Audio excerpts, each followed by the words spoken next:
다 내년 짓이지. 네가 뭔데 감히 내 집에 손을 대? 너? 포크레인이 대리석 외벽을 긁어내는 굉음 속에서 시어머니는 전화기 너머로 고래고래 악을 썼습니다. 하지만 돌아온 것은 얼음장처럼 차가운 며느리의 한마디였죠. 제 집인데요, 어머님. 제 집 배가 부수는 겁니다. 알고 계시는 줄 알았는데요. 10년 동안 멸시받고 쫓겨난 며느리가 어떻게 그들의 가장 행복한 축제를 심판의 날로 바꿀 수 있었을까요? 이것은 단 5일 만에 모든 것을 뒤집어버린 한 여자의 처절하고도 완벽한 복수극입니다. 이야기 시작 전 구독과 좋아요를 꾹 눌러주시면 여러분의 하루가 조금 더 행복해지실 거예요. 황혼의 다이어리 지금 펼쳐봅니다. 어휴, 그만 꾸물거리고 빨리 도장이나 찍어. 내 집에 사는 동안 평생을 속 터지게 만들더니 이게 끝까지 미련 떨고 있네.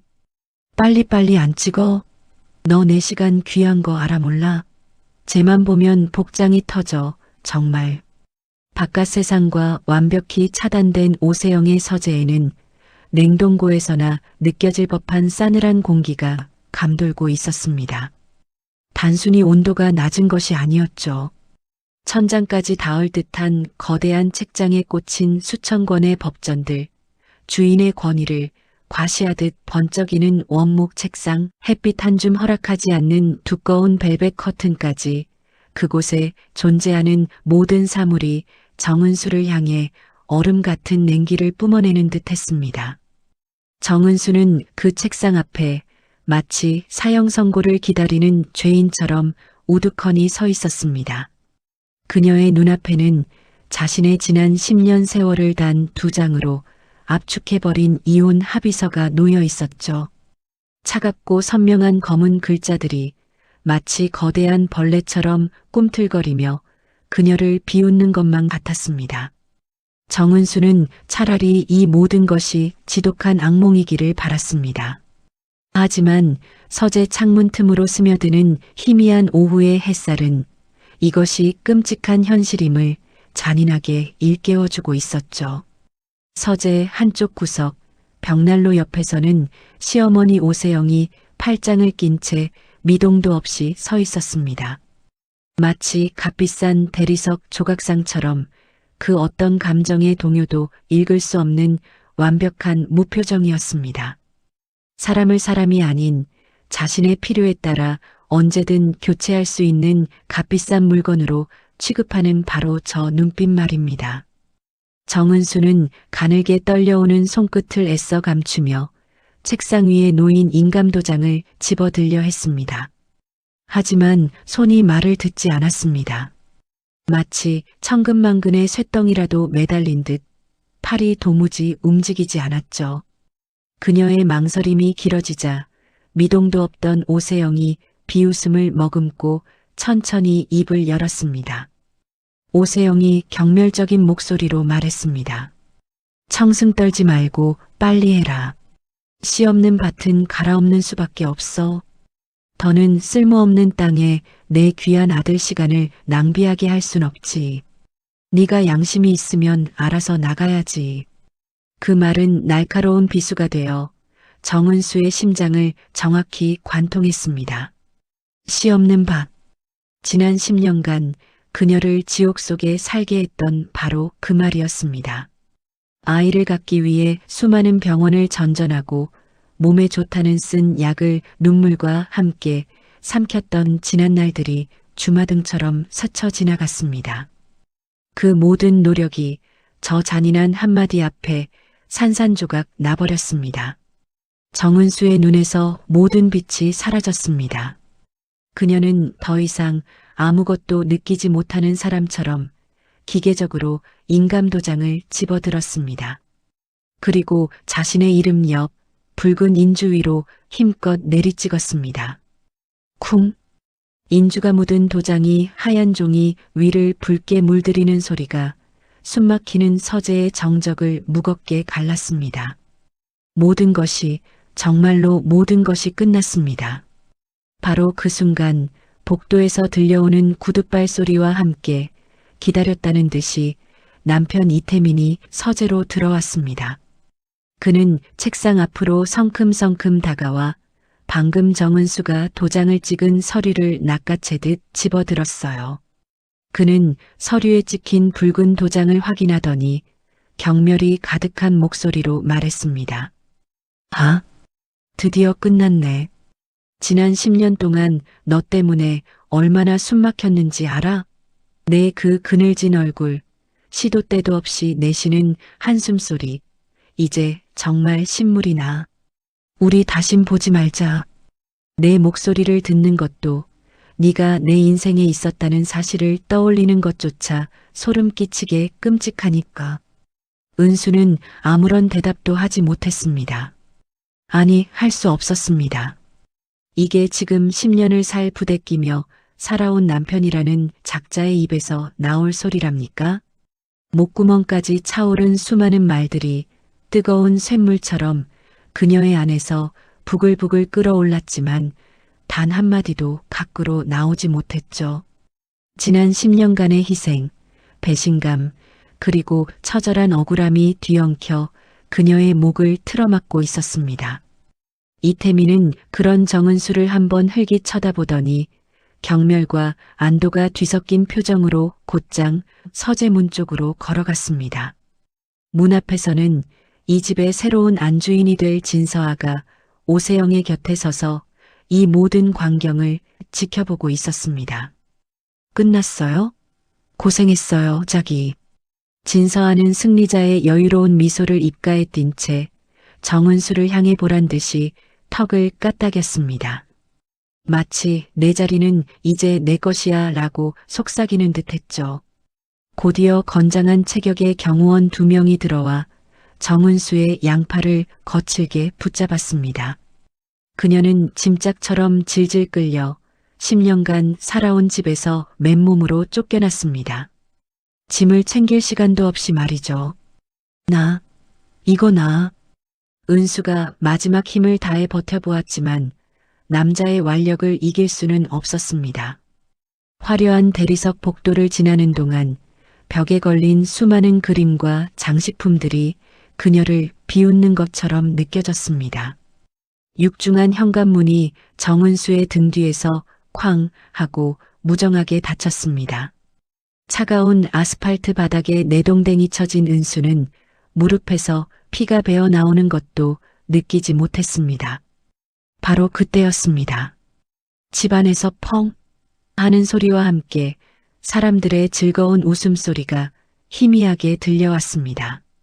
자신의 퇴장을 축하하는 샴페인 소리라는 것을 은수는 직감할 수 있었죠. 은수는 망연자실한 채 거대한 저택을 올려다보았습니다. 자신이 모든 것을 바쳤던, 그러나 단 한순간도 자신의 것이 아니었던 저 견고한 성을 말입니다. 갈 곳이 없었습니다. 정처 없이 거리를 헤매던 그녀의 눈에 뒷골목에서 깜빡이는 낡은 네온 사인 간판이 들어왔습니다. 장미 모텔. 더 이상 걸을 힘조차 없었던 정은수는 홀린 듯 그 안으로 들어갔어요. 퀴퀴한 소독약 냄새와 눅눅한 공기가 가득한 모텔방. 얼룩덜룩한 핑크빛 꽃무늬 벽지와 군데군데 찢어진 소파가 그녀의 처지를 대변하는 듯 했습니다. 은수는 가방도 없이 입고 있던 옷 그대로 침대 위로 쓰러지듯 누웠습니다. 그녀는 천장의 희미한 전구를 바라보다 문득 손에 쥐고 있던 낡은 만년필을 발견했습니다. 10년의 세월 동안 유일하게 자신의 손때가 묻은 물건이었죠. 손때 묻은 그 만년필은 10년 전 돌아가신 아버지가 그녀의 손에 쥐어주셨던 유품이었습니다. 아버지는 환하게 웃으며 말했었죠. 우리 딸 은수, 어떤 상황에서도 내 자신의 이름을 잊지 말고 이 펜으로 너의 삶을 직접 써내려가렴. 알았지? 아버지의 따뜻했던 목소리가 귓가에 울리는 순간 억지로 참아왔던 눈물이 툭 터진 강물처럼 쏟아져 나왔습니다. 은수의 텅 빈 눈에서 뜨겁고 서러운 눈물 한 줄기가 뺨을 타고 흘러내렸습니다. 그녀는 낡은 만년필을 가슴에 꼭 껴안은 채 어린아이처럼 목 놓아 울었습니다. 모텔의 차가운 공기 속에서 그녀의 울음소리는 지난 10년에 대한 장례식이자 앞으로 다가올 핏빛 복수를 예고하는 처절한 서막이었습니다. 얼마나 울었을까? 장미 모텔의 차가운 공기 속에서 목 놓아 울던 은수의 울음소리가 서서히 잦아들었습니다. 툭 터진 강물 같던 눈물은 이제 마른 강바닥처럼 말라붙었고 뜨거웠던 슬픔이 지나간 자리에는 시베리아의 칼바람 같은 냉기만이 남았죠. 그녀는 퉁퉁 부은 눈을 천천히 깜빡였습니다. 희미한 전국빛 아래 어젯밤의 절망은 온데간데없고 모든 것을 재로 만들어버릴 듯한 텅 빈 분노가 가자리를 채우고 있었습니다. 따뜻하고 다정했던 아버지의 목소리, 그 목소리 위로 자신을 사랑한다 속삭이던 태민의 목소리가 겹쳐졌습니다. 한때 세상 전부였던 그 목소리가 이제는 역겨운 거짓말처럼 느껴졌어요. 은수는 홀린 듯 그 거짓말이 시작되었던 11년 전의 과거를 재판을 앞둔 검사처럼 냉정하게 복기하기 시작했습니다. 대학교 중앙도서관, 빽빽한 서가 사이 낡은 책상에 앉아있던 21살의 은수, 그리고 그녀의 맞은편에 우연처럼 앉았던 24살의 태민. 그는 당시 법대에서 가장 주목받는 수재였고 그의 주변에는 언제나 사람들이 들끓었죠. 은수는 그저 평범한 집안에 아버지가 돌아가신 후 장학금과 아르바이트로 악착같이 버티던 학생일 뿐이었습니다. 감히 쳐다볼 수도 없는 사람이라고 생각했어요. 하지만 태민은 달랐습니다. 그는 은수가 늘 손에 쥐고 있던 낡은 만년필에 먼저 관심을 보였습니다. 그 펜 되게 멋있네요. 요즘 세상에 만년필 쓰는 사람 드문데. 은수는 달아빠진 펜을 보여주는 것이 부끄러워 손을 오므렸지만 태민의 눈은 진심으로 반짝이고 있었습니다. 돌아가신 아버지가 대학 입학 선물로 주신 유품이라는 말에 태민은 부드럽게 웃으며 말했죠. 역시 스토리가 있는 물건은 달라요. 저는 그런 게 좋아요. 배경이나 조건, 그런 건 너무 따분하잖아요. 자기 힘으로 꿋꿋하게 길을 만드는 사람, 낡은 펜 하나에도 자기 서사를 담아내는 사람. 은수 씨는 그런 사람 같아서 자꾸 눈길이 가요. 그것이 시작이었습니다. 태민은 정략 결혼의 상대로 거론되는 여자들에게서는 느낄 수 없는 진짜가 은수에게 있다며 뜨겁게 구애했습니다. 세영은 근본도 없는 아이라며 결혼을 길길이 날뛰며 반대했지만 태민은 제가 사랑하는 사람은 배경이 아니라 은수 그 자체라며 고집을 꺾지 않았죠. 은수는 그 순수한 열정과 사랑을 믿었습니다.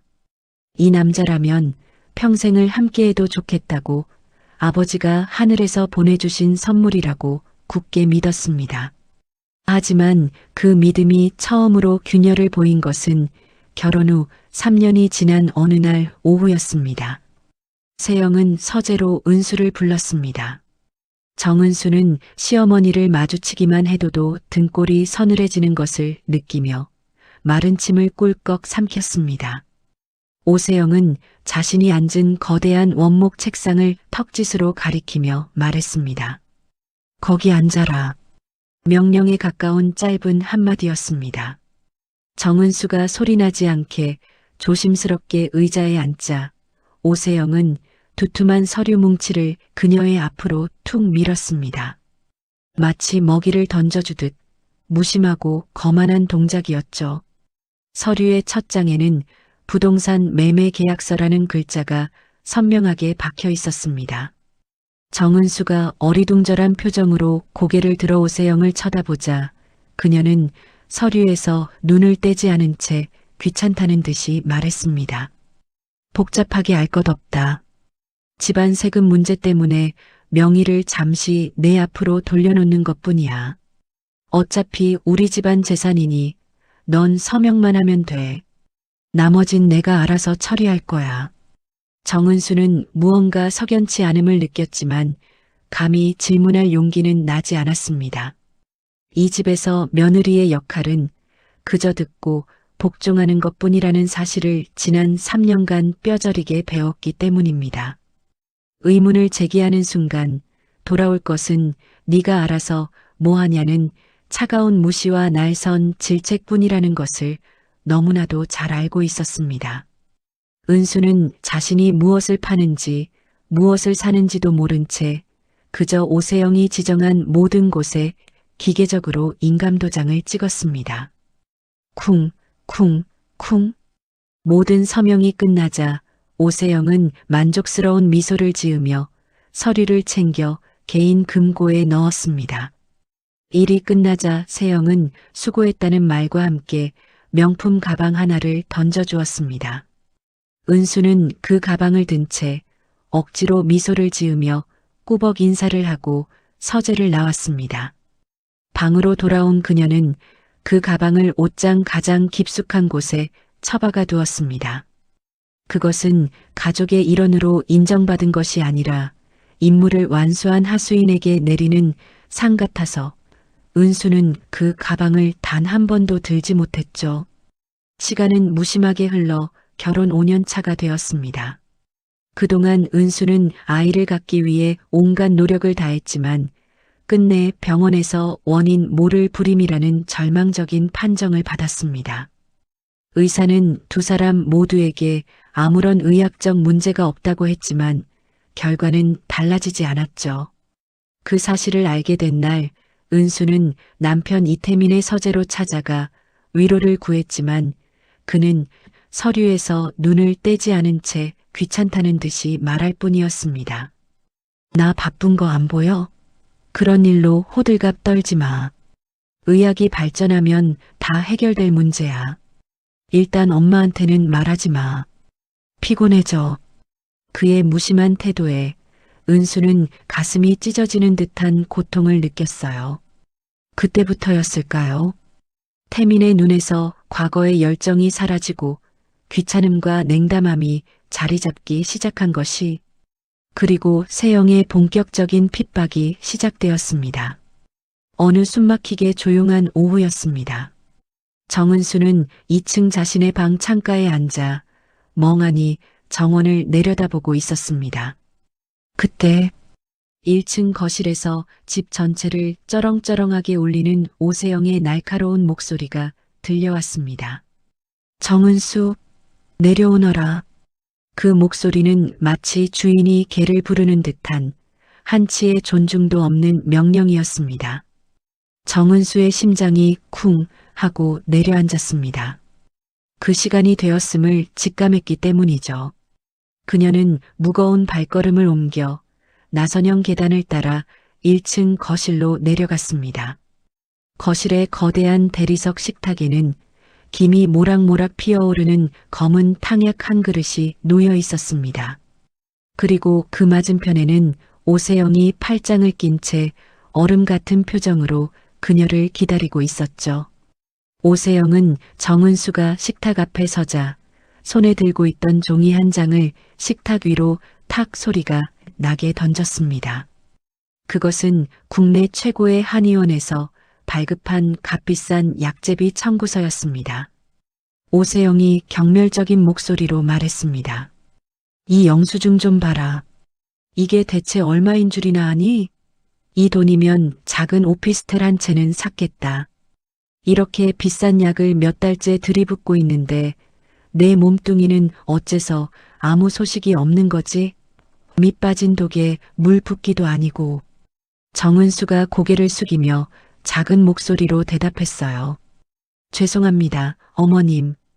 오세영이 그런 정은수의 말을 비웃듯 끊어버렸습니다. 죄송? 그 말이 지겹지도 않니? 내가 내 몸에 좋다는 건 이 세상에서 제일 비싼 걸로만 골라서 다 해줬다. 그런데도 아무 소식이 없는 걸 보면 이건 약의 문제가 아닌 게지. 땅 자체가 썩었는데 거기다 금가루를 뿌린다고 황금 나무가 열리겠어? 바로 그때 외출해서 돌아온 남편 이태민이 거실로 들어섰습니다. 그는 얼음장 같은 분위기를 파악하고 어머니를 말리려 했어요. 어머니, 그만하세요. 은수도 노력하고 있잖아요. 그러자 오세영의 분노는 아들에게로 향했습니다. 노력? 저게 노력하는 사람의 꼴이니? 네가 아니었으면 내가 저런 걸 우리 집안의 며느리라고 들였을 것 같아? 네가 하도 좋다고 고집을 부리니 마지못해 허락해 준 것을 이제 와서 네가 내게 이럴 수 있어? 오세영은 다시 정은수에게로 시선을 돌리며 싸늘하게 명령했습니다. 마셔라. 한 방울도 남기지 말고. 그게 네가 이 집에서 밥값이라도 하는 유일한 방법이니까. 은수는 떨리는 손으로 탕약 그릇을 집어들었습니다. 뜨거운 그릇의 온기보다 등 뒤에 꽂히는 오세영의 차가운 시선이 더욱 뜨겁게 느껴졌습니다. 도움을 구하는 눈빛으로 남편 이태민을 바라보았지만 그는 그저 외면할 뿐이었어요. 결국 은수는 눈을 질끈 감고 자신의 눈물인지 탕약인지 모를 쓴 액체를 단숨에 삼켰습니다. 그것은 희망이 아니라 굴욕을 마시는 행위였습니다. 그리고 며칠 뒤 시어머니 세영의 생신을 축하하기 위해 모든 친척이 모인 자리에서 사건이 터졌습니다. 시외숙부님이 악의 없이 물었습니다. 태민이 너희는 아직 좋은 소식이 없니? 이제 소식이 있을 때도 되지 않았나? 그 순간 와인잔을 우아하게 들고 있던 오세영이 모두가 들으라는 듯 큰 소리로 말했습니다. 글쎄 말이다. 내가 저런 씨 없는 밭을 며느리라고 들여서 우리 집안 대가 끊기게 생겼어. 남들은 며느리 하나 잘 들여서 떡두꺼비 같은 손주 안겨주고 집안을 일으킨다는데 나는 대체 뭘 보고 저런 걸 들여와서 이 집안의 복을 다 걷어차 버린 건지. 밥값도 못하는 며느리 때문에 내 속이 다 썩어 문드러진다 아주. 순간 시끌벅적하던 파티장은 찬물을 끼얹은 듯 조용해졌습니다. 모든 사람의 시선이 일제히 은수에게로 향했죠. 동정, 호기심 그리고 약간의 비웃음이 섞인 그 시선들 앞에서 은수는 온몸의 피가 모두 빠져나가는 듯한 아찔함을 느꼈습니다. 그때 보다 못한 태민의 숙모가 분위기를 수습하려 나섰습니다. 숙모가 애써 웃으며 말했어요. 형님, 왜 그러세요?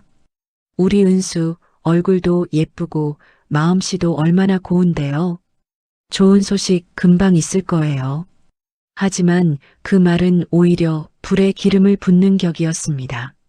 시어머니는 그런 숙모를 쏘아보며 날카로운 목소리로 말했죠. 착해서 밥이 나와, 떡이 나와? 요즘 세상에 누가 그런 걸 보고 며느리를 들여. 처가에서 밀어주고 끌어줘야 내 아들 앞길이 트이는 건데 저의 뒤에는 뭐가 있지? 사돈어른 살아계실 때야 내가 그 사람 얼굴 봐서라도 참았지. 근데 지금은? 지금 저의 뒤에 뭐가 남았는데? 아무것도 없잖아. 내 아들 발목이나 잡지 않으면 다행이지. 세영은 분이 풀리지 않는다는 듯 이번에는 아들인 태민을 향해 고개를 돌렸습니다. 애초에 내가 반대하는 결혼을 네가 고집하지만 않았어도 우리 집안이 이런 꼴은 안 당했지. 옹호해 주려던 숙모마저 입을 다물어버린 완벽한 침묵 속에서 은수는 세상에 홀로 남겨진 기분이었습니다. 그녀는 모욕감을 견디지 못하고 비틀거리며 자리를 박차고 나왔습니다. 화려한 정원으로 뛰쳐나가 거친 숨을 몰아쉬는 그녀에게 이태민이 따라 나와 짜증 섞인 목소리로 말했어요. 왜 일을 크게 만들어? 그냥 못 들은 척 가만히 있으면 되잖아. 어른들 계신데 이게 무슨 무례한 행동이야? 은수가 눈물이 가득 고인 눈으로 이태민을 바라보며 물었습니다. 뭐, 당신은 괜찮아? 방금 어머님이 하신 말씀, 당신은 아무렇지도 않냐고. 이건 나 혼자만의 문제가 아니잖아. 이태민이 그런 정은수의 시선을 피하며 대답했습니다. 야, 너 아직도 엄마 성격 모르냐? 원래 저런 거 알잖아. 그리고 사실 틀린 말도 아니지 뭐. 괜히 나서서 분위기만 이상하게 만들지 마. 어서 들어가서 잘못했다고 말씀드려. 가뜩이나 피곤한데 일 좀 키우지 마. 그 말을 듣는 순간 은수의 세상은 무너져 내렸습니다.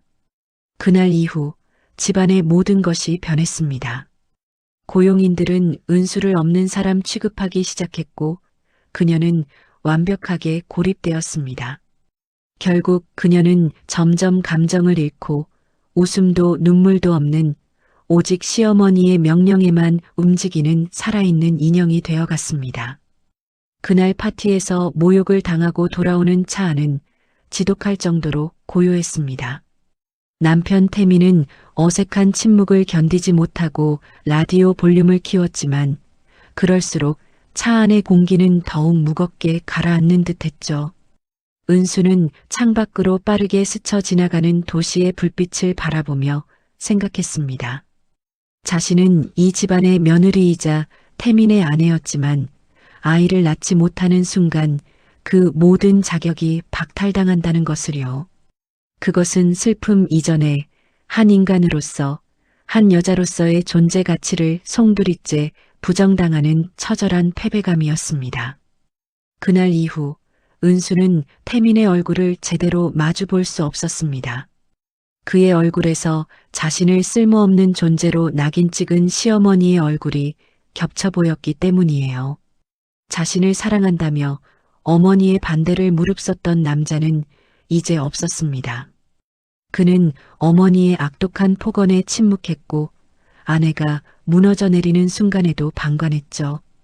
그것은 침묵이 아니라 명백한 동의였습니다. 은수는 깨달았습니다. 자신과 태민 사이에는 이제 건널 수 없는 차가운 강이 흐르고 있다는 것을. 함께 아침 식사를 하는 시간은 고문과도 같았죠. 은수는 밤새 잠 못 이루고 차려낸 따뜻한 식사를 태민의 앞에 놓았지만 그는 신문에서 눈을 떼지 않았습니다.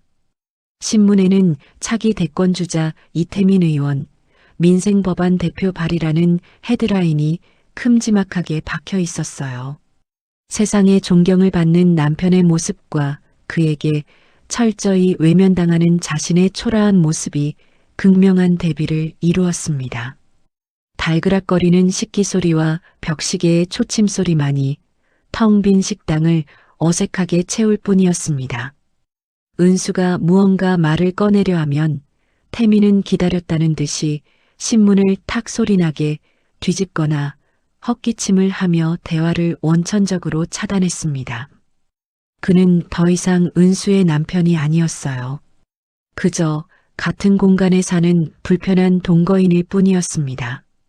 결혼 8년 차에 접어든 어느 늦은 밤, 그날따라 유난히 잠이 오지 않았던 은수는 답답한 마음에 침실을 빠져나와 차가운 복도를 걸었습니다. 고요한 복도를 지나 1층으로 향하던 그녀의 발걸음이 남편 태민의 서재 앞에서 우뚝 멈추고야 말았죠. 두꺼운 원목 문틈으로 아주 가느다란 빗줄기가 새어나오고 있었고 안에서는 무언가 속삭이는 소리가 마치 비밀스러운 연인들의 미러처럼 나지막하게 흘러나오고 있었습니다. 늦은 시간까지 일을 하는 중이려니 생각하며 지나치려던 바로 그 순간 은수는 너무나도 익숙한 여자의 웃음소리를 듣고 말았습니다. 그것은 까르르 하고 터지는 명백한 기쁨과 친밀함이 묻어나는 웃음소리였고 그 목소리의 주인은 바로 야심가 판사 진서아였습니다. 은수는 심장이 쿵 하고 바닥 없는 나락으로 떨어지는 것을 느꼈습니다. 그녀는 자신도 모르게 숨을 죽인 채 차가운 문에 귀를 바짝 가져다 대었습니다. 온몸의 신경이 곤두서고 자신의 심장 소리가 너무 크게 들려 다른 소리를 방해할까봐 두려울 정도였죠. 안에서는 두 사람의 목소리가 좀 더 선명하게 들려왔습니다. 태민이 평소 자신에게는 단 한 번도 들려준 적 없는 꿀처럼 다정한 목소리로 말했습니다. 이번 부장판사 승진 정말 축하해. 역시 서아 당신은 대단해. 내가 이럴 줄 알았어. 그러자 서아의 웃음 섞인 대답이 마치 고양이가 가르랑거리듯 나른하게 이어졌습니다. 고마워. 하지만 이게 다가 아니잖아. 당신만 내 옆에서 지금처럼 잘 도와주면 우리는 더 높은 곳까지 올라갈 수 있을 거야. 알지? 우린 최고의 파트너가 될 수 있어. 그 뒤로 이어진 것은 무언가 부드러운 것이 스치는 소리와 두 사람의 나지막한 웃음소리였습니다. 더 이상 들을 필요가 없었죠. 은수는 차갑게 식어버린 손으로 자신의 입을 틀어막았습니다. 터져나오려는 비명을 삼키느라 입술 안쪽에서 비릿한 피맛이 번졌지만 그 고통조차 느껴지지 않았습니다. 그녀는 마치 유령처럼 발소리 하나 내지 않고 자신의 방으로 돌아와 뜬 눈으로 밤을 지새웠습니다. 다음 날 아침 식탁에 마주 앉은 은수는 밤새 핏발이 선 눈으로 태민에게 물었습니다. 어젯밤에 혹시 진서아 씨 다녀갔어? 손님이 오셨으면 나한테도 귀띔이라도 해주지. 나는 두 사람이 서재에 있는 줄도 몰랐네. 근데 아무리 급한 일이라도 그렇지. 와이프도 모르게 손님이 밤늦게까지 있는 건 좀 아니지 않아?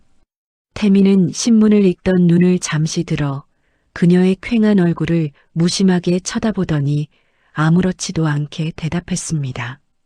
아, 어젯밤에 잠깐 의논할 게 있어서. 중요한 법안 문제였어. 서아 씨는 내 정치적 파트너일 뿐이야. 쓸데없이 예민하게 굴지 마.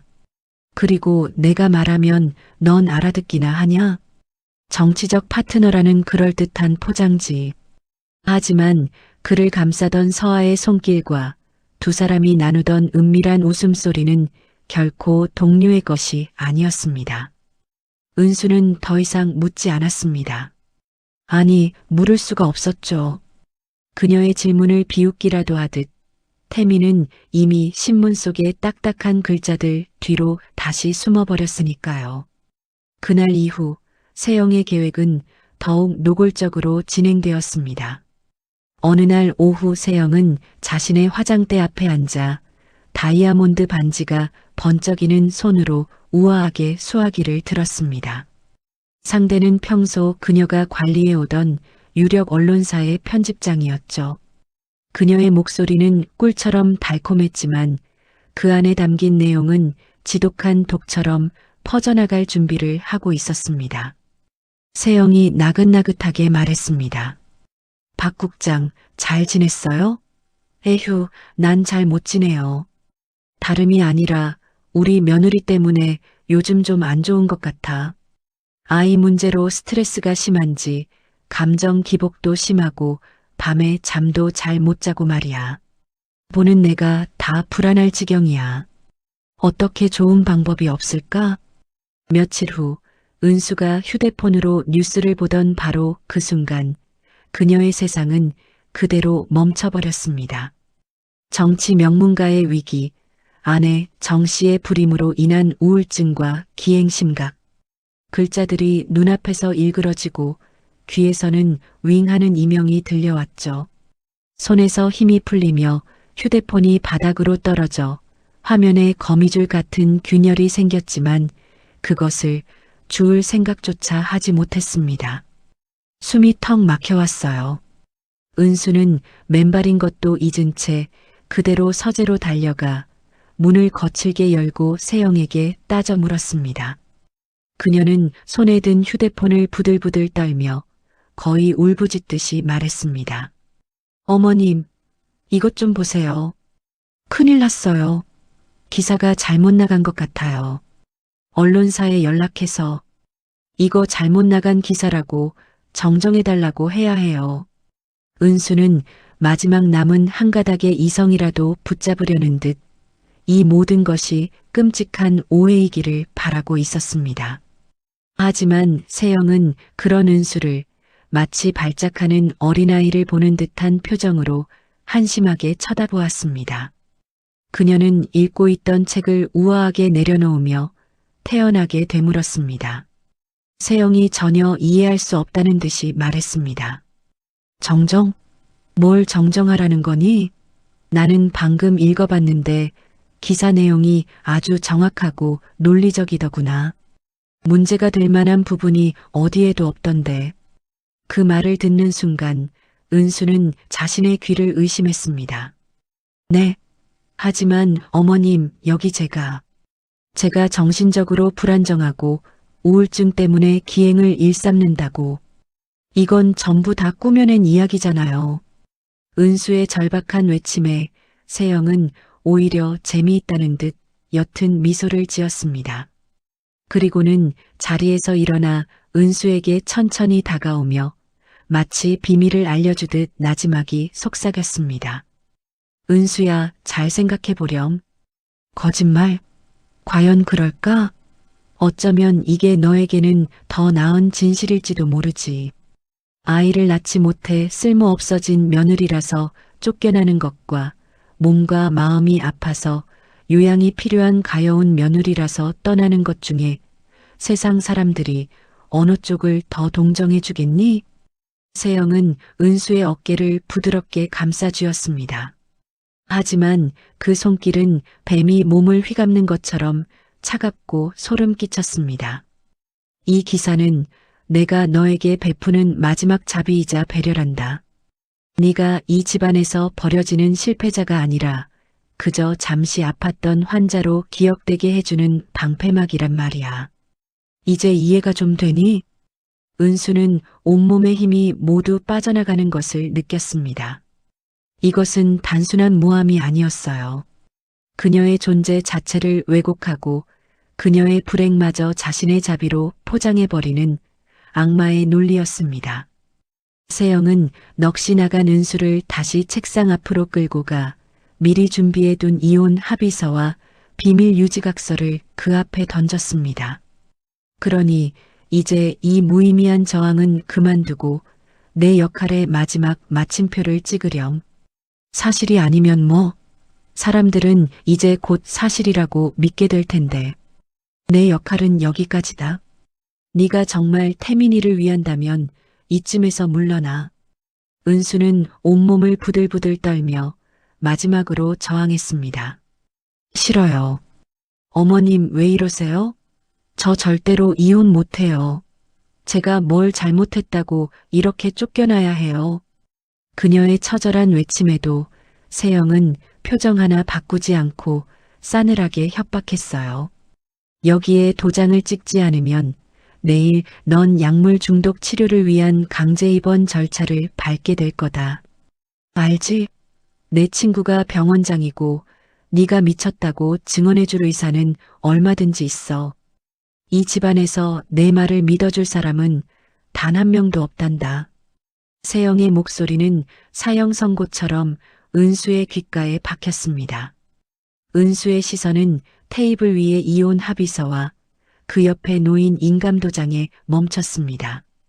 희미하게 떨리는 손, 더 이상 아무런 생각도 할 수 없는 텅 빈 머리, 모든 저항이 무의미하다는 것을 깨달은 깊은 절망이 그녀를 덮쳤습니다.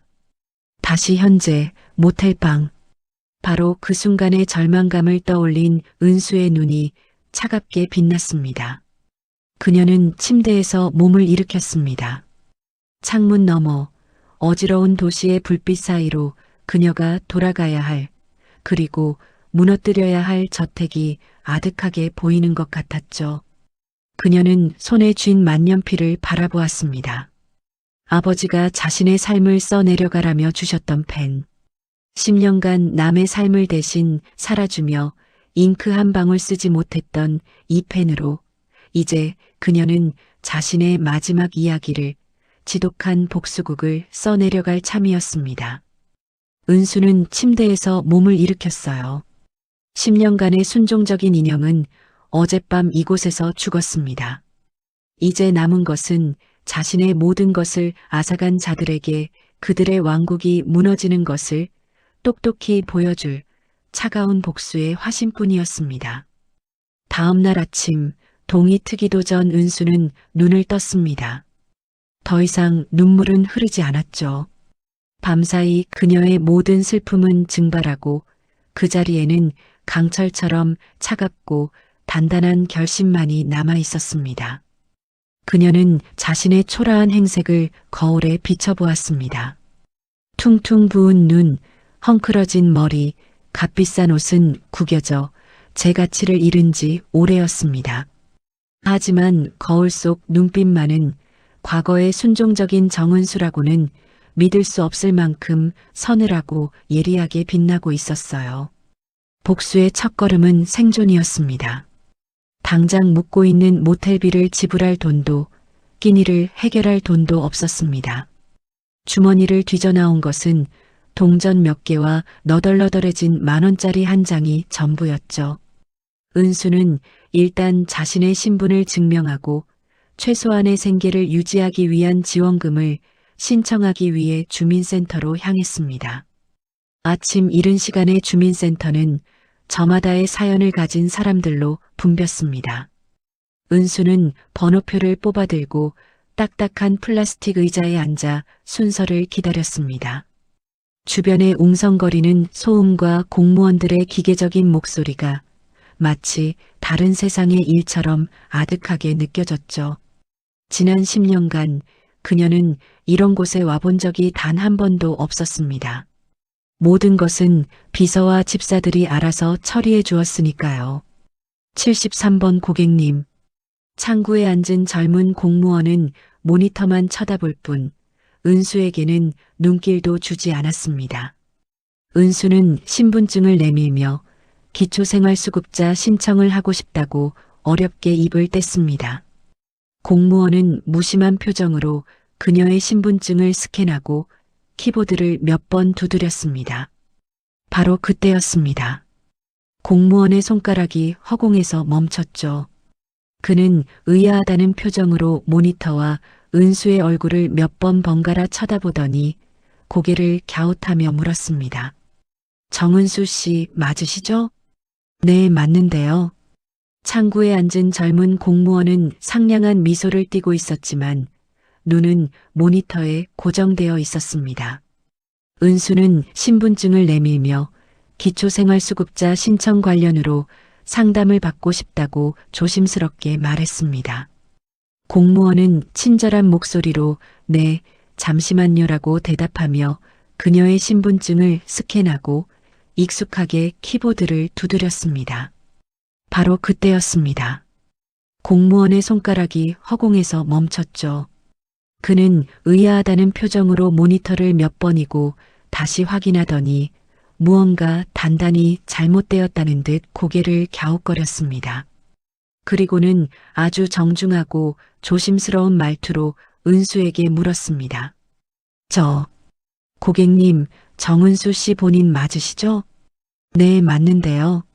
무슨 문제라도 있나요? 공무원은 난처하다는 표정을 지으며 최대한 부드러운 목소리로 설명하기 시작했습니다. 고객님, 저희 전산 시스템상으로는 고객님께 기초생활수급자 지원을 해드리기가 어려울 것 같습니다. 혹시 평창동에 주택을 소유하고 계신 게 있으신가요? 그 말을 듣는 순간 은수의 머릿속이 하얗게 비는 것 같았습니다. 평창동 저택. 자신이 쫓겨난 바로 그 집이었습니다. 아니요. 저는 지금 집이 없는데요. 뭔가 착오가 있으신 것 같아요. 은수의 절박한 목소리에 공무원은 더욱 곤란한 표정을 지으며 모니터를 은수 쪽으로 살짝 돌려주었습니다. 그는 손가락으로 화면의 한 부분을 가리키며 차근차근 설명했습니다. 보시면 이 주소지의 토지와 건물 모두가 고객님 단독 명의로 등록되어 있으세요. 재산가액이 저희 지원 기준을 너무 많이 초과하셔서요. 시스템상으로 신청 자체가 불가능하게 되어 있습니다. 혹시 최근에 재산 변동이 있으셨는데 아직 전산에 반영이 안 된 걸까요? 동명이인일 가능성도 확인해 봤는데 모든 정보가 고객님으로 나와서요. 다시 한번 확인해 보시는 게 좋을 것 같아요, 고객님. 저희가 도움을 드릴 수가 없네요. 그의 목소리는 처음부터 끝까지 지극히 사무적이고 친절했습니다. 하지만 그 친절함이 은수에게는 세상에서 가장 잔인한 사형 선고처럼 들렸습니다. 그는 어떠한 비난도 조롱도 하지 않았습니다. 그저 시스템이 그렇다는 사실만을 전달할 뿐이었죠.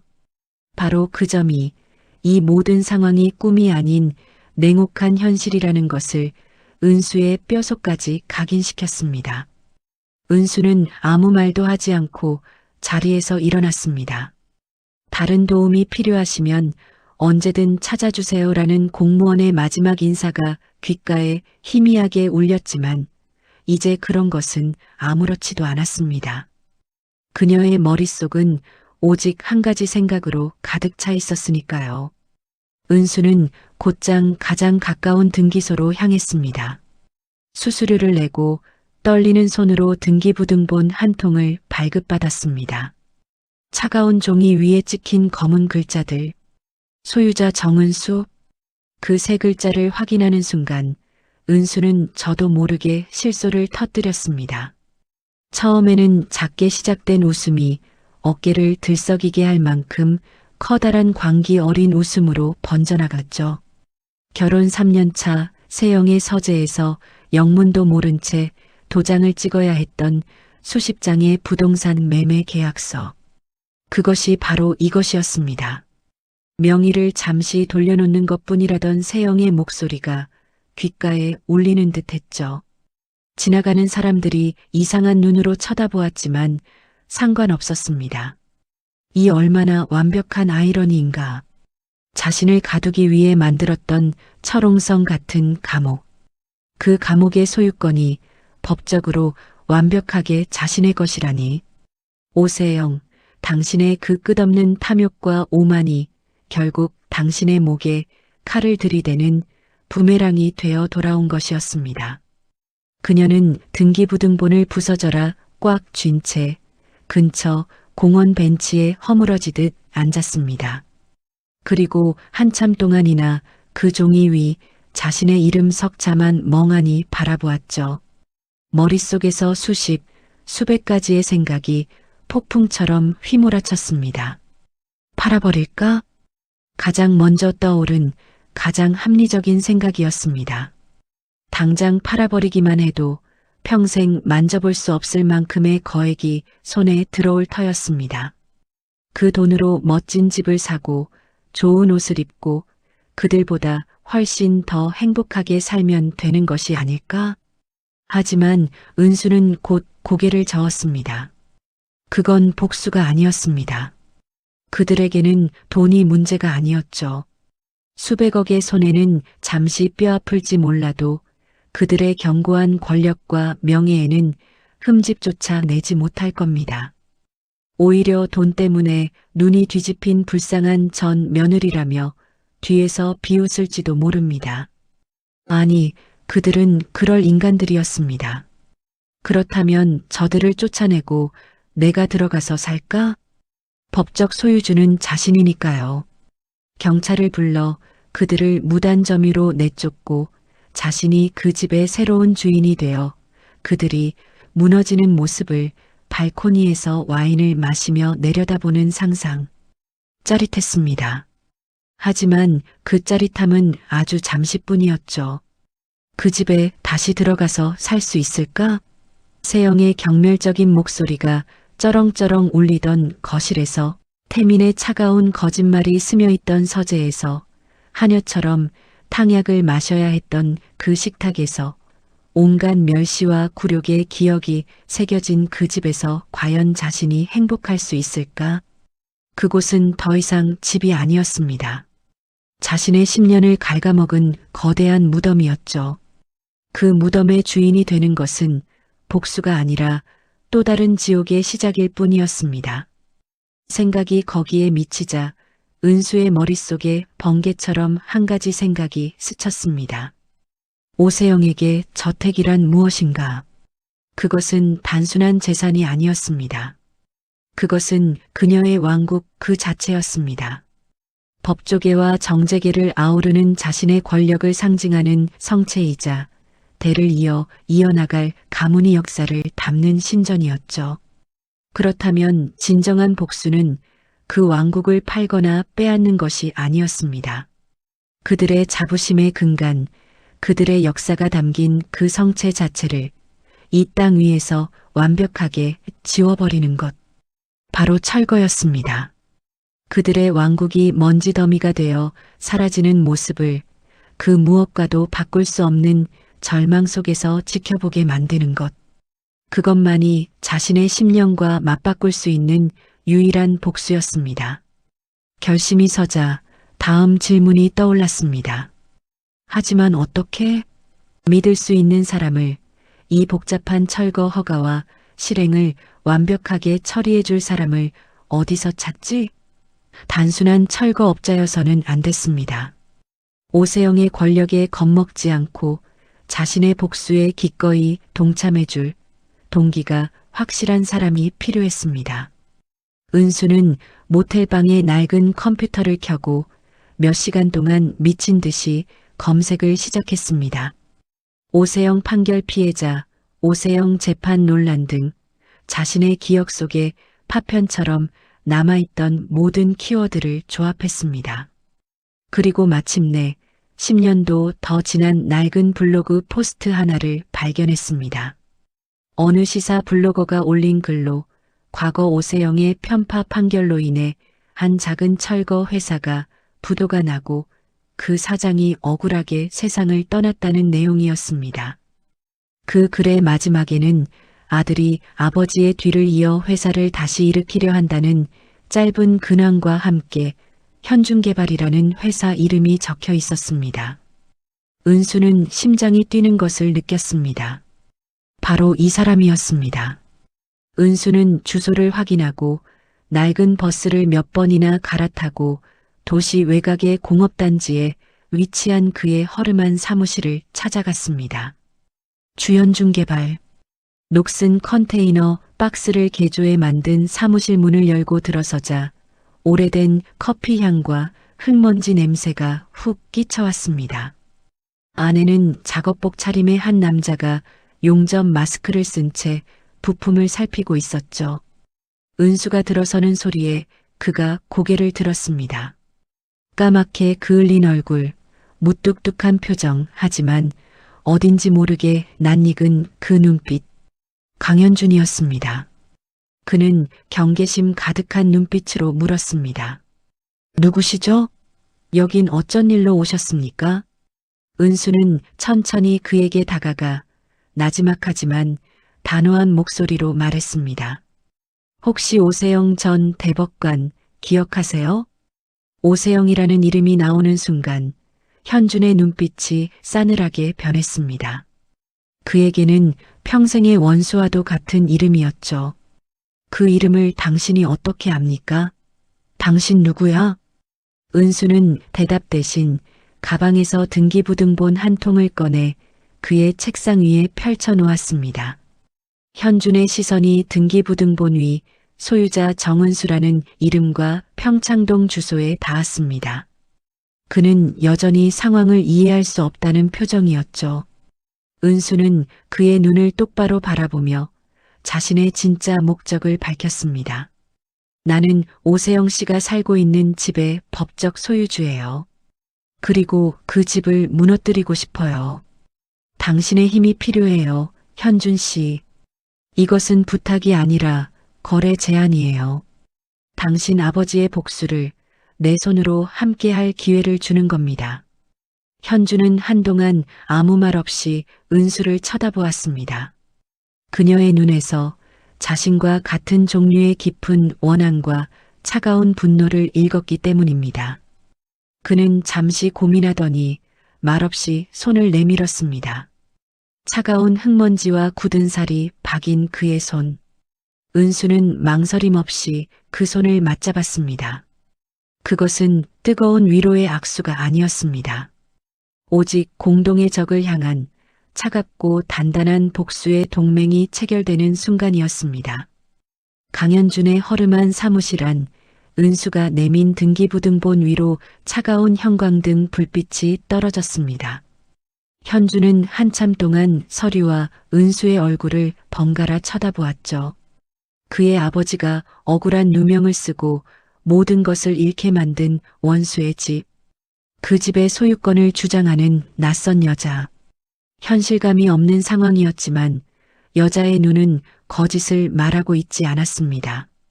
그 눈에는 자신과 똑같은 뼈에 사무친 원한이 서려 있었습니다. 정말 무너뜨릴 겁니까? 그 집을? 네. 싸그리요. 그게 내 복수니까요. 은수의 대답은 한치의 망설임도 없었습니다. 현주는 그 서늘한 결심 앞에서 자신의 오랜 복수심이 드디어 주인을 만났음을 직감했죠. 그는 짧게 고개를 끄덕였습니다. 더 이상의 질문은 무의미했습니다.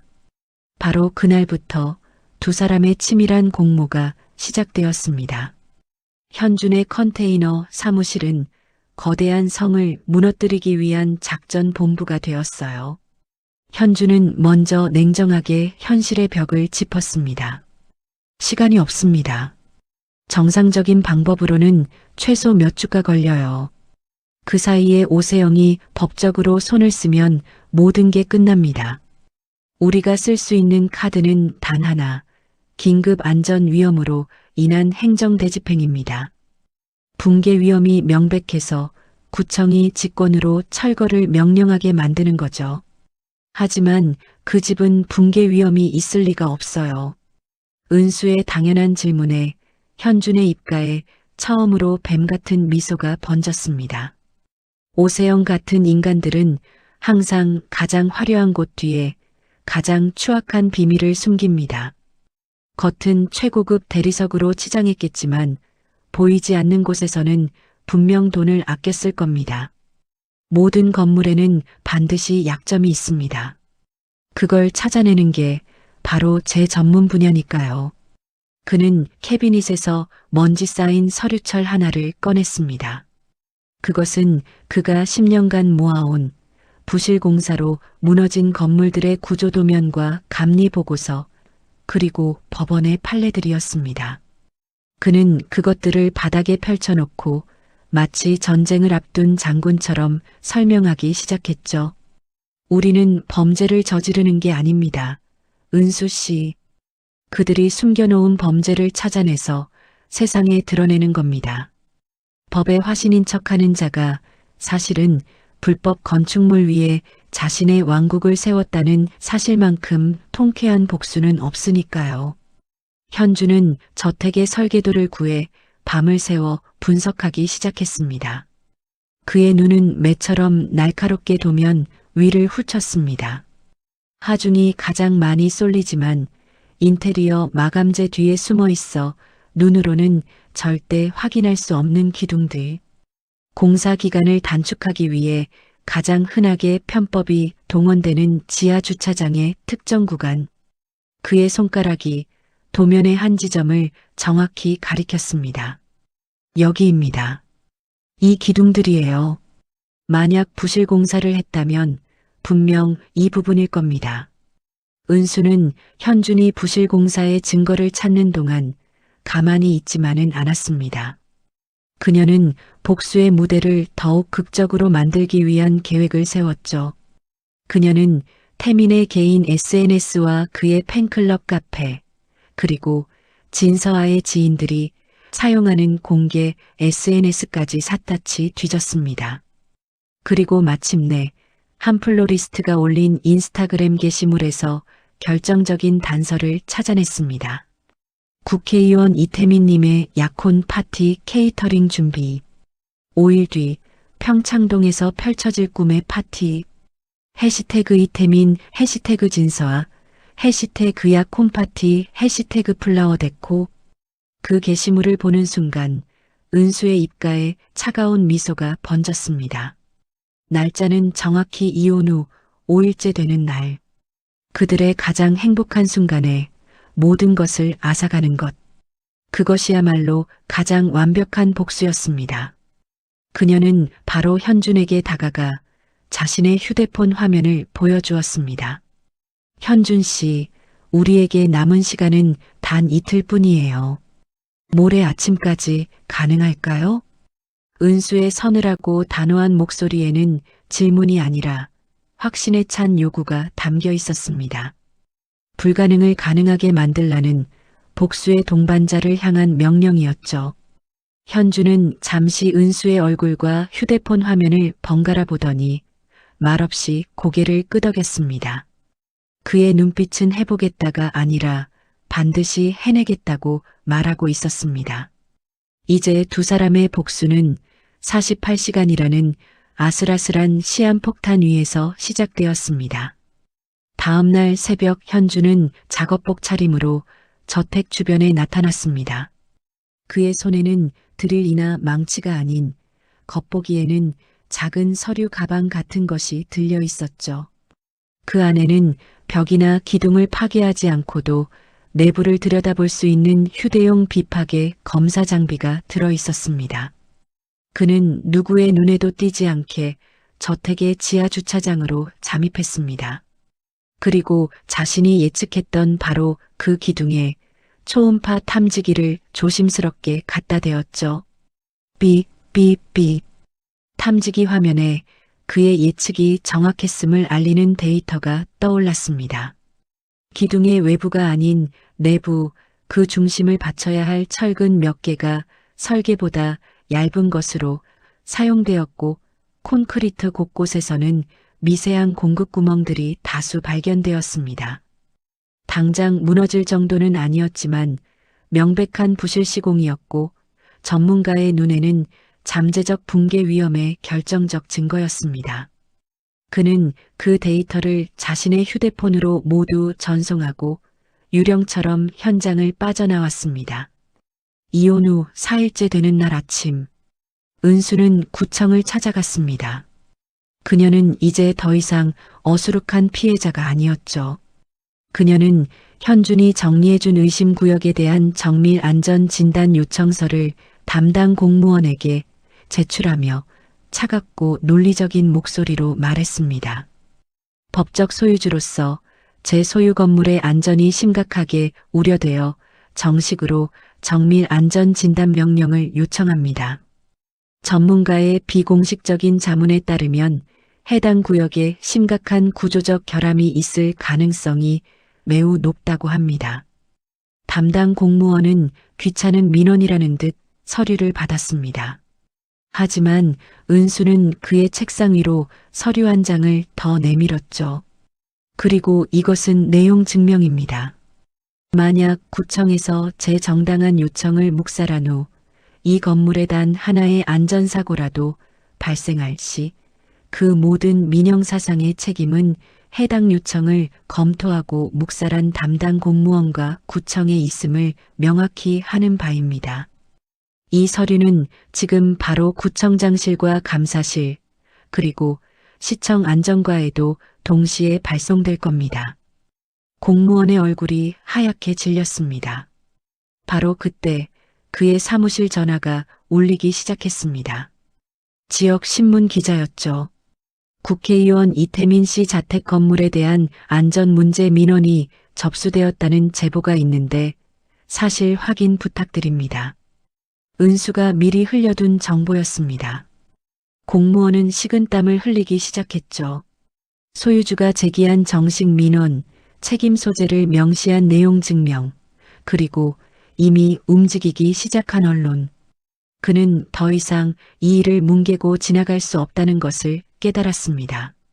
그는 결국 떨리는 손으로 상부에 긴급 보고를 올렸고 몇 시간 지나지 않아 공식 안전진단팀 현장 파견 결정이 떨어졌습니다.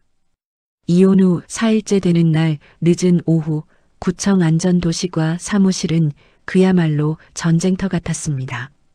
긴급 철거 명령이라는 전례 없는 결정이 떨어지자마자 담당 공무원은 법이 허용하는 가장 신속한 방법으로 소유주에게 이 사실을 통보해야 했으니까요. 그는 먼저 저택의 관리사무소 팩스번호로 건축물 철거 명령서 사본을 즉시 전송했습니다. 동시에 구청 소속의 집행관 2명이 공문서 원본을 직접 들고 평창동 저택으로 향했죠. 하지만 그 시각 평창동 저택은 다가올 비극은 상상조차 하지 못한 채 완벽하게 다른 세상 속에 있었습니다. 관리사무소의 팩스 기계에서 건축물 철거 명령서가 붉은 도장과 함께 천천히 출력되었지만 약혼 파티 준비로 정신이 없던 하급 직원은 그것을 그저 흔한 광고지나 스팸 팩스려니 생각했어요. 그는 웬 종이 낭비람하고 투덜거리며 확인도 하지 않은 채 다른 서류 더미 위에 대충 던져놓았죠. 서류는 곧이어 배달된 화려한 꽃상자들 아래로 파묻혀 자신의 중대한 임무를 잊은 채 구겨져 버렸습니다. 잠시 후 저택의 육중한 정문 인터폰이 울렸습니다. 구청에서 나온 집행관들이었죠. 정문을 지키던 경비원은 내일 있을 중요한 행사를 앞두고 외부인의 출입을 철저히 통제하라는 오세영의 엄명을 받은 상태였습니다. 구청 안전도시과에서 나온 집행관입니다. 소유주 정은수 씨에게 전달할 긴급 서류가 있습니다. 경비원은 인터폰 너머로 들려오는 말을 집사에게 보고했습니다. 집사는 그 정은수라는 이름에 잠시 인상을 썼지만 이미 쫓겨나 볼품 없어진 여자의 이름을 들먹이며 여사님의 심기를 불편하게 할 필요는 없다고 판단해버렸죠. 그는 경비원에게 지시했습니다. 내일 이 나라의 중요한 분들이 모두 모이시는 자리다. 파티 관계자를 제외한 모든 외부인은 돌려보내라고 여사님께서 지시하셨어. 무슨 용무인지는 모르겠지만 업무 시간에 맞춰 다시 방문하라고 정중히 전하게. 결국 집행관들은 철옹성 같은 문 앞에서 발길을 돌릴 수밖에 없었습니다. 그들은 규정대로 수취인 부재 및 수령 거부를 사유로 공문서의 내용을 요약한 안내문을 정문 앞에 부착하고 철수했어요. 하지만 그 안내문마저 얼마 지나지 않아 파티 장식을 실어 나르던 대형 트럭 바퀴에 짓밟혀 형체도 없이 흙먼지 속으로 사라져버렸습니다. 그렇게 오세영의 왕국을 무너뜨릴 결정적인 경고는 그녀의 발밑에 분명히 도착했음에도 불구하고 그녀 자신이 만들어 놓은 오만과 통제라는 견고한 시스템에 막혀 그 누구에게도 인지되지 못한 채 밤속으로 묻혀버린 겁니다. 그날 밤 저택의 서재. 오세영은 만족스러운 미소를 지으며 파티에 참석할 VIP 명단을 최종 확인하고 있었습니다. 그녀는 자신의 오랜 친구이자 라이벌인 다른 법조계 명문가 사모님에게 전화를 걸어 은근히 아들의 약혼을 과시했죠. 김 여사, 내일 우리 태민이 약혼식에 꼭 와줘야 해. 서아, 우리 새 애기 알지? 지금 대법원장 딸이잖아. 애가 엄청 싹싹하고 야무져. 이제야 우리 집안에 복이 넝쿨째 굴러들어온 것 같아. 역시 며느리는 뿌리가 튼튼해야 해. 안 그래? 그녀의 목소리에는 쓸모없어진 과거의 물건을 폐기하고 새로운 명품을 들인 것에 대한 흡족함이 가득했습니다. 그녀에게 정은수는 이제 기억할 가치도 없는 희미한 얼룩일 뿐이었죠. 같은 시각 도시 외곽의 허름한 컨테이너 사무실.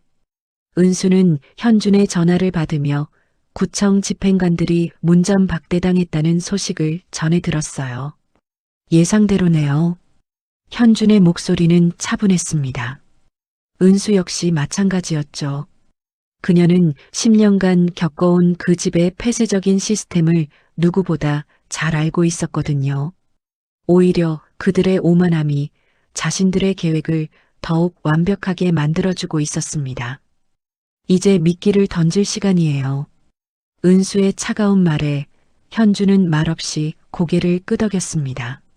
그는 지역 신문사의 박 국장에게 다시 한번 전화를 걸었습니다.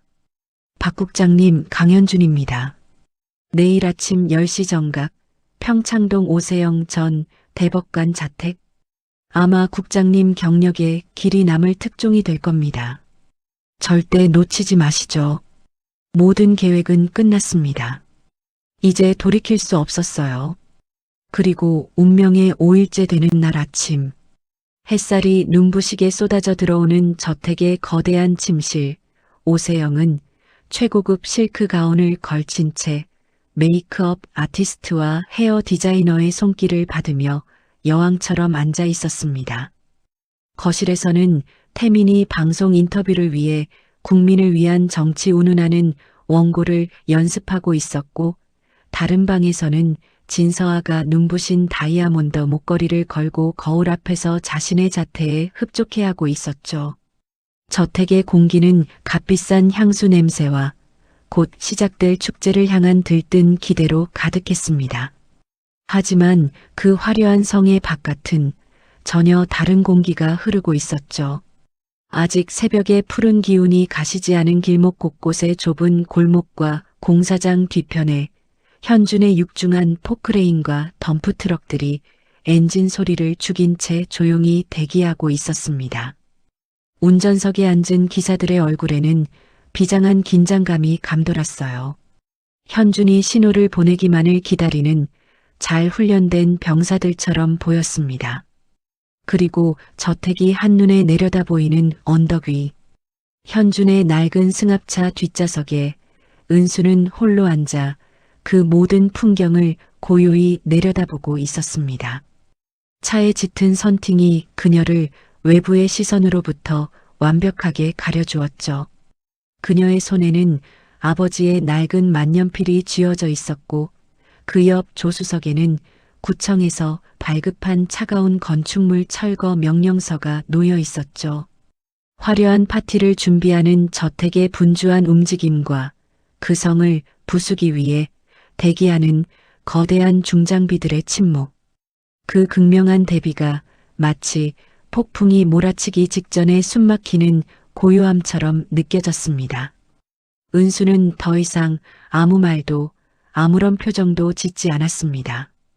그저 조용히 약속된 시간이 다가오기만을 기다릴 뿐이었죠. 무대 위의 모든 배우와 장치는 준비되었습니다. 이제 곧 막이 오를 참이었습니다. 마침내 약속의 시간, 이혼 후 5일째 되는 날 오전 10시가 되었습니다. 평창동 저택의 화려한 정원은 대한민국을 움직이는 권력자들의 위선적인 사교장이 되어 있었죠. 눈부신 샹들리에 아래 사람들은 샴페인이 담긴 크리스털 잔을 부딪히며 서로의 귀에 탐욕스러운 비밀을 속삭였습니다. 값비싼 향수와 음식 냄새, 그리고 권력에 대한 야망이 뒤섞여 공기를 무겁게 채우고 있었어요. 그 중심에는 단연 오세영이 있었습니다. 그녀는 마치 자신의 대관식이라도 되는 듯 우아한 드레스 차림으로 하객들의 아부를 받으며 여왕처럼 군림하고 있었죠. 그녀의 곁에서 오늘의 주인공인 이태민과 진서아는 완벽한 한 쌍의 모습을 연기하고 있었습니다. 태민은 유력 언론사 사장에게 허리를 숙여 아부를 했고, 진서아는 동료 판사들에게 둘러싸여 은근히 자신의 배경을 과시하며 웃음꽃을 피웠어요. 그들은 자신들이 서 있는 이 화려한 무대가 곧 무너져 내릴 거대한 함정이라는 사실을 꿈에도 알지 못했습니다.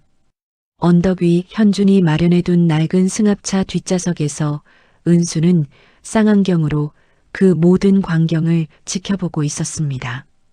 그녀의 눈에 비친 그들의 웃음소리는 마치 소리 없는 비극의 한 장면처럼 기괴하게 보였죠. 그녀의 심장은 놀랍도록 차분하고 고요했어요. 아래쪽 골목에서는 현준이 무전기로 마지막 점검을 하고 있었습니다.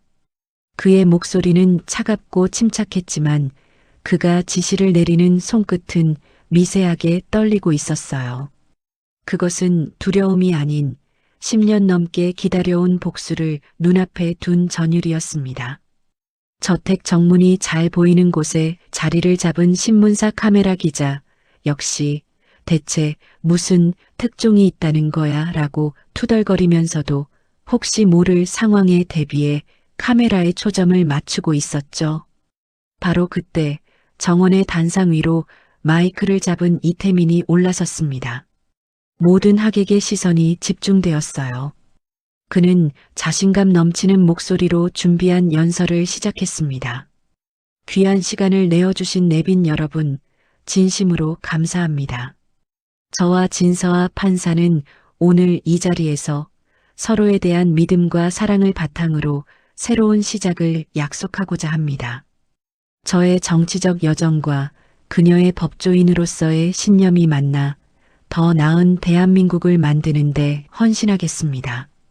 저희의 앞날을 축복해 주십시오. 그가 진서아의 손을 잡고 높이 들어 올리자 약속이라도 한 듯 우레와 같은 박수 소리가 터져 나왔습니다. 이태민은 그 박수 소리에 취해 의기양양하게 샴페인 잔을 높이 들었습니다. 우리의 영광스러운 미래를 위하여. 바로 그 순간이었습니다. 쌍안경으로 그 모습을 지켜보던 은수는 말없이 휴대폰을 들어 짧은 메시지를 보냈습니다. 시작해요. 메시지를 확인한 현준의 눈이 번뜩였습니다. 그는 무전기를 입에 대고 억눌렀던 모든 분노를 담아 단 한마디를 내뱉었습니다. 시작해. 그의 명령이 떨어지자마자 저택 뒤편에 숨어있던 거대한 포크레인이 굉음과 함께 육중한 몸체를 움직이기 시작했습니다. 파티에 흥겨운 클래식 음악과 사람들의 웃음소리를 모두 집어삼킬 듯한 괴물의 포효와도 같은 엔진 소리였죠. 저게 무슨 소리야? 하객들 몇몇이 소리의 근원지를 찾아 고개를 돌렸습니다. 그리고 그들의 눈에 믿을 수 없는 광경이 펼쳐졌습니다. 거대한 포크레인의 쇠 발톱이 저택의 가장 아름다운 대리석 외벽을 향해 무자비하게 내리꽂히는 장면이 마치 슬로우 모션처럼 그 모든 광경이 하객들의 눈에 박혀들었습니다. 夸夸夸夸광. 귀를 찢는 굉음과 함께 눈처럼 희고 견고하던 대리석 벽이 거미줄처럼 끔찍하게 갈라졌습니다. 이내 벽의 일부가 거대한 굉음과 함께 무너져 내리며 하얀 먼지 구름을 폭포처럼 쏟아냈죠. 화려한 정원으로 쏟아져 내린 대리석 파편들은 값비싼 음식과 와인 잔들을 박살내며 아수라장을 만들었습니다. 테이블 위 얼음 조각상이 산산조각 나고 바닥에 깔렸던 붉은 카펫이 순식간에 회색 먼지로 뒤덮였어요. 건물이 무너진다. 다들 피해. 사람들의 비명과 접시 깨지는 소리, 아비규환의 외침이 뒤엉켜 파티장은 순식간에 지옥으로 변했습니다. 방금 전까지 우아함을 뽐내던 신사, 숙녀들은 서로를 밀치며 달아나기 바빴고 넘어진 사람들은 다른 이들의 발에 밟히기 일쑤였죠. 투덜대던 신문사 기자는 턱이 빠질 듯 입을 벌린 채 이 역사적인 순간을 미친 듯이 카메라에 담기 시작했습니다. 특종이다. 대박 터졌다. 그 모든 혼란의 중심에서 오세영은 샴페인 잔을 손에 든 채 넋이 나간 사람처럼 무너져 내린 자기 성의 일부를 멍하니 바라보고 있었습니다. 이것은 테러인가? 아니면 경쟁자의 소행인가? 그녀의 머릿속이 복잡하게 얽혀 들어갔죠. 바로 그때 흙먼지를 뒤집어 쓴 집사가 헐레벌떡 그녀에게 달려왔습니다. 그는 거의 울먹이는 목소리로 다급하게 보고했습니다. 사모님, 큰일 났습니다.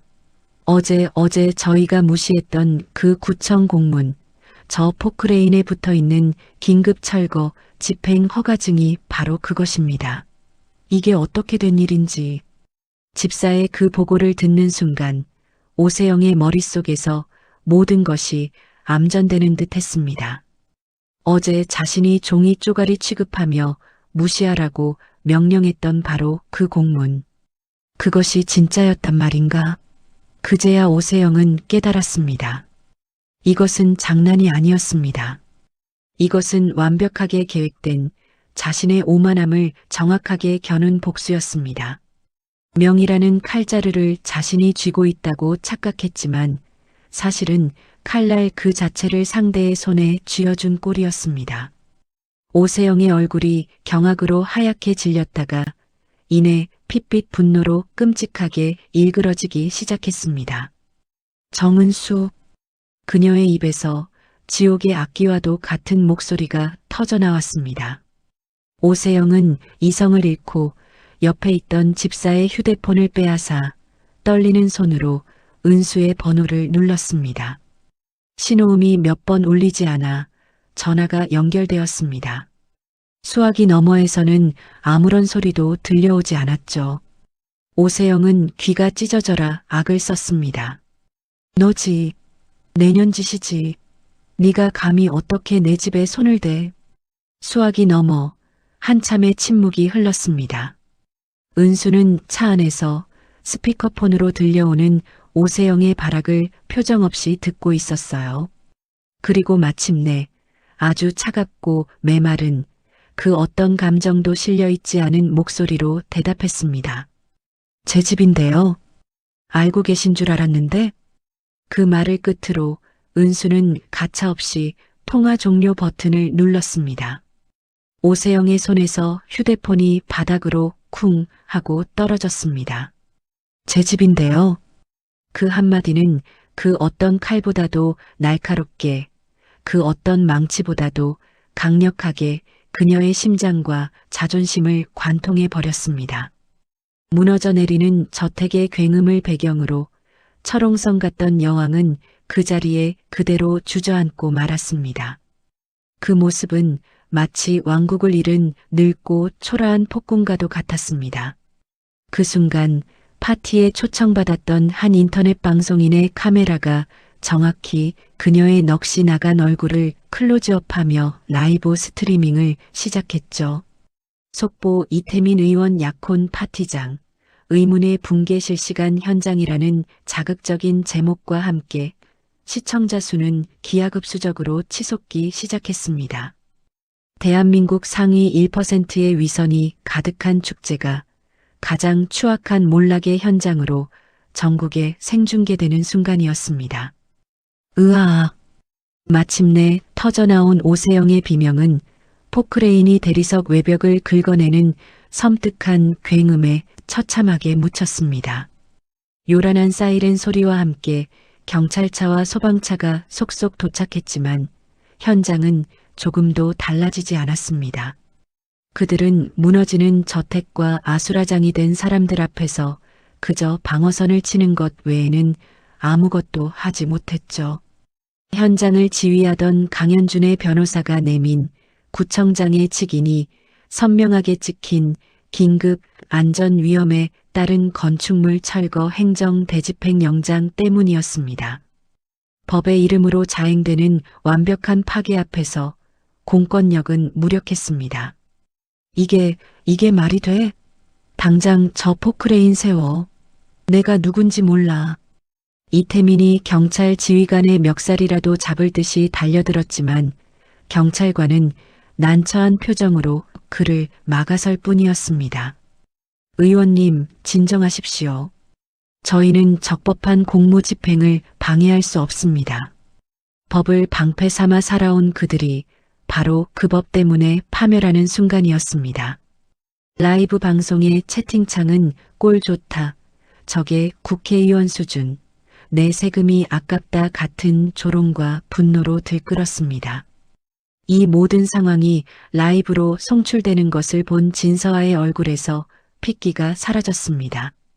그녀는 잠시 망설이더니 이내 결심한 듯 카메라 앞으로 다가가 이태민의 손을 경멸스럽게 뿌리쳤죠. 저 역시 피해자예요. 이런 끔찍하고 불안정한 집안과 연루될 뻔했다니 정말 소름이 끼치네요. 저는 이 일과 아무런 관련이 없습니다. 그녀의 연기는 완벽했습니다. 한순간에 약혼자에게 버림받고 국민적 망신거리로 전락한 이태민은 잿더미가 된 저택을 배경으로 허망하게 주저앉았습니다. 그의 정치 인생이 끝나는 순간이었습니다. 한편 현주는 혼란을 틈타 한 신문사 탐사보도팀장에게 두꺼운 서류 봉투를 건넸습니다. 진짜 특종은 지금부터일 겁니다. 그 안에는 수십 년간 오세영이 저지른 부실공사와 비자금 내역, 그리고 그 증거들이 빼곡히 담겨 있었죠. 복수의 마지막 조각이 제자리를 찾아갔습니다. 언덕 위 낡은 승합차 안에서 은수는 그 모든 광경을 무표정하게 지켜보고 있었습니다. 더 이상 분노도 슬픔도 없었죠. 그녀의 눈에는 기쁨도 아닌 오직 모든 것이 끝났다는 공허함만이 가득했습니다. 그녀는 조용히 현준에게 말했습니다. 철수하세요. 이제 다 끝났어요. 몇 주 후 햇살이 따스하게 들어오는 작은 동네의 헌책방 겸 카페, 구석진 창가 자리에 은수가 앉아 있었습니다. 그녀의 스마트폰 화면에는 이태민 의원, 대국민 사과 후 정계 은퇴 선언 차기, 총선 불출마, 오세영 회장, 특정경제범죄 가중처벌법상 횡령 및 배임 혐의로 구속수감 추가 비리 의혹 수사 확대라는 헤드라인이 떠 있었죠. 탐사보도팀이 터뜨린 후속 기사들은 연일 포털을 장식했고 오세영 일가가 쌓아 올린 성은 사회적으로도 완전히 무너져 내렸습니다. 차가운 쇠창살 너머에서 발악하는 늙은 여자의 모습도, 카메라 세례 앞에서 고개를 숙인 채 무너지는 남자의 모습도 이제 그녀의 삶에 아무런 의미가 없었습니다. 그녀는 무심하게 화면을 껐습니다. 더 이상 그들의 소식은 그녀의 삶에 아무런 의미가 없었습니다. 은수는 가방에서 아버지의 낡은 만년필을 꺼내 들었습니다. 한때는 복수의 칼날이었고 지옥 같은 시간을 버티게 해준 유일한 증표였던 그것을 이제는 다른 의미로 마주했습니다. 그녀는 깨끗한 노트의 첫 장을 펼쳤습니다. 복수 계획서나 증오의 단어들이 아닌 온전히 그녀 자신의 이야기를 쓰기 위함이었죠. 한참을 망설이던 그녀는 이내 만년필 뚜껑을 열고 깊은 숨을 내쉬었습니다.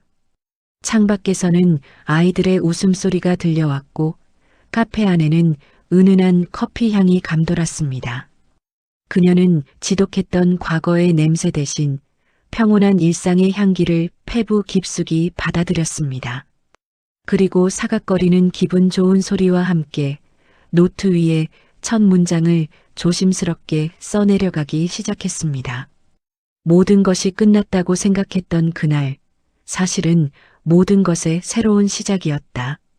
글자를 써내려가는 그녀의 입가에 아주 오랜만에 옅은 미소가 번졌습니다. 그것은 승자의 미소도 복수자의 냉소도 아니었습니다. 과거의 굴레에서 벗어나 마침내 자신의 삶을 되찾은 한 사람의 평온하고 자유로운 미소였습니다. 복수의 도구였던 만년필은 이제 그녀의 삶과 희망을 써내려가는 창조의 도구가 되어 있었습니다. 길고 어두웠던 터널이 마침내 끝나는 순간이었습니다.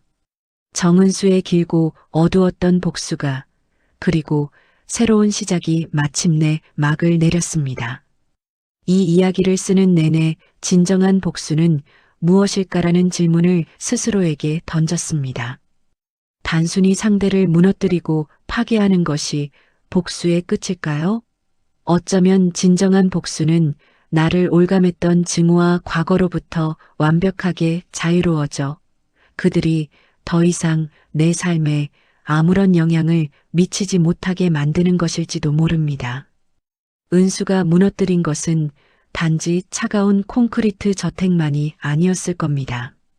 그녀는 자신을 씨없는 밭이라 멸시했던 오만한 권력의 논리를, 뿌리 없는 나무라 조롱했던 그들만의 견고한 성을 바로 그들이 가장 신봉했던 법과 소유권이라는 무기로 전면으로 돌파했습니다. 하지만 그녀의 진짜 승리는 모든 것이 끝난 뒤 잿더미 위에서 축배를 드는 순간이 아니었습니다. 바로 그들의 몰락 소식을 담은 뉴스를 무심하게 꺼버리고 아버지의 낡은 만년필로 자신의 새로운 이야기 첫 문장을 써내려가던 그 평온한 순간이었을 겁니다. 복수의 칼날이었던 만년필이 마침내 한 사람의 삶을 창조하는 희망의 도구가 된 그 순간이야말로 이 길었던 복수극의 진정한 완결이라고 생각합니다. 이 길고 험난했던 여정에 함께 발맞춰 걸어주시며 은수의 분노와 슬픔, 그리고 마지막의 해방감을 함께 느껴주신 독자 여러분께 깊은 감사를 드립니다. 이야기를 끝까지 들어주신 분이 계시다면 잘 들었다고 댓글 하나만 남겨주세요. 감사합니다.